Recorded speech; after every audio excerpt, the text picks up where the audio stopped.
YouTube, this is WizK, and today I'm going to show you how to make a hide and seek game. First of all, you guys are going to need to head over to my model, which I will leave in the description. It's called Hide and Seek Kit, and once you get that, you can open up a new world, or however you want to call it, a new place, and then scroll over to your models, and here we go, hide and seek. So once we got this, it's pretty self-explanatory. I made you guys a lobby here. It's not required, it's just to play around with, I guess.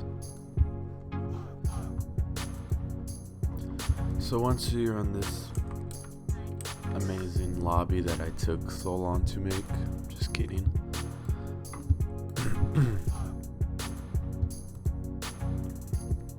In the workspace, you'll find this thing called ungroup, and if you never would have guessed, you do ungroup it. Let's start with the GUIs. Everything in the GUIs you can go ahead and highlight and drag over to the starter GUI, and that gives you the view it GUI and the enter field GUI. The enter field GUI is a new thing I coded, so you can enter the field if you've already been caught. It's still in testing, it kind of works, so you can play around with it if you know what you're doing. Next, the lighting. We have the flashlights, we have all the tools that it's gonna need, and we also have the number of fields. This is important because let's put it over here. The number of fields property value should be the number of fields you're gonna have in the game. So for starters, let's have it at 1, because we're only gonna have 1 field for starters. Once you do that, you drag all of these to the lighting. Next up, the starter pack. Not much to explain here, just an unglitched camera tool and a spectator tool in case you don't like the view it one, or in case it glitches, you can use the other one. Next up, the workspace. You can basically delete the rest of these and just ungroup this last one. So the lobby, we have, I went ahead and set up some invisible shops here. You can look around here. Actually, that doesn't need to be there. You can go ahead and close this by field thing, since there are no by field commands to buy a field. Everything's randomly picked, or you don't actually get to pick it. So once we go inside the game script, this is what you're going to want to change the most about your game. So up here on the first line, we have number of fields. That basically is how many fields you're going to have in your game. So we are going to get ourselves a field. And what better way to get a field than to go to my own hide and seek game. So in case you guys didn't know, I do have a hide and seek game. It has 44 fields. I'm not trying to advertise it, but in case you guys want to play it.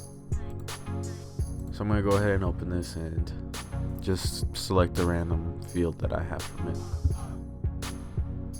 Just gotta let it load. Taking a bit to load, longer than usual. Oh, there we go. It is the same lobby as my game, except mine has a lot of red and a little bit more stuff to it. But if we go ahead, let's pick field 23. And go ahead and paste this into here.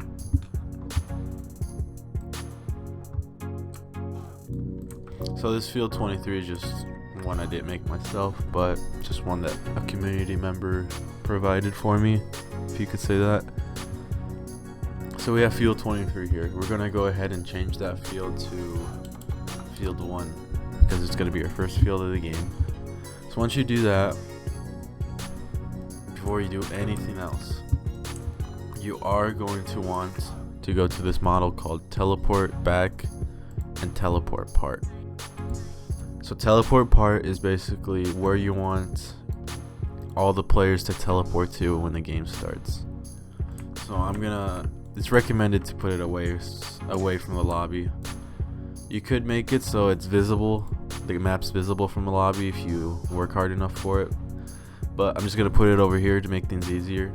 And once you do that, I'm going to move this field over. So basically, it looks like you teleport inside the field. There we go. So basically, all the players are going to teleport to this brick, which is going to be where this field is. Now, every time the game starts, it's gonna teleport to that same brick, so you're gonna have to do this with every one of your maps. So I usually do it one by one. Makes it a lot easier, causes a lot less lag. And once you do that, go ahead and open the Explorer here. We are going to move that over to the lighting, field 1, and that is all you do when you add fields. So once you do that, you go back into your game script, and once I have the number of fields here, 1, you scroll down till you see these lines, line about 100. So right here it says if chosen field equals 1, then that's basically saying if the first field is chosen, this is what's gonna show up for the information. I made it so you can have, hold on, I kind of lost track here. Okay, for the G winner, this is what it says when the game is picked. It shows a picture of the map. That's up to you what picture you want to put there. I'll show it to you later in the video. It shows a picture of what the map looks like. Above the picture is going to say the medieval field has been picked. Below it, it's going to say made by Throfgar, and you can change this to whatever you want. It could be made by me. That's going to show up at the bottom of the picture. The medieval field has been picked is going to show up at the top. You can change that to whatever field name you want. And then we have the picture. Now for the picture, it's kind of, you don't have to. You can just put a random picture. You can put a transparent picture. If you guys don't want a picture at all, I would recommend not deleting that line. Instead, just put it ID equals 0 and ID equals 0. And that will change it to a transparent picture. Hopefully, we'll see. And then workspace.current.decal.texture right here is going to change this here model. It's gonna make this model have a decal. It already has a decal. It's gonna change it to whatever this link is, which is, I have it as the first field I had in my game, and then so on with the next one. The reason I have 2 of these when there's 1 field is because I want to show you how to add more fields. So when you add a new field, you have the else if and then the same thing. So if you want to add a new field, you copy these 3 lines. Do not copy the end, because if you copy the end, it's going to mess everything up. So once you do that, you press enter on that line, and you paste that, and you change the 2 to a 3, and you change the information. And that's all you do, honestly. From there, everything else does its magic, and the game should work, and we should test it here in a bit. Okay, so we can test it with 2 players here, and I will see you when it's loaded.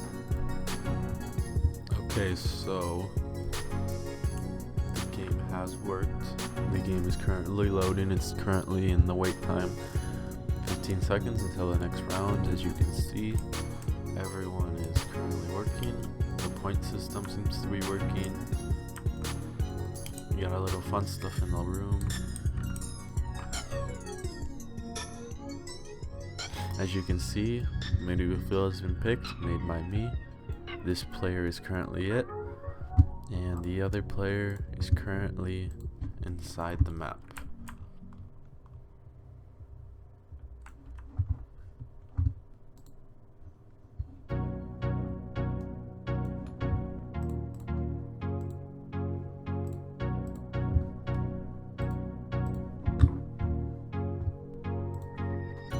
So yeah, thank you guys for watching, and make sure to like, comment, and subscribe, all that good stuff.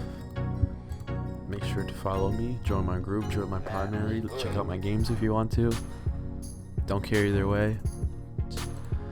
Anyways, thanks for watching, and I'll catch you guys in the next one.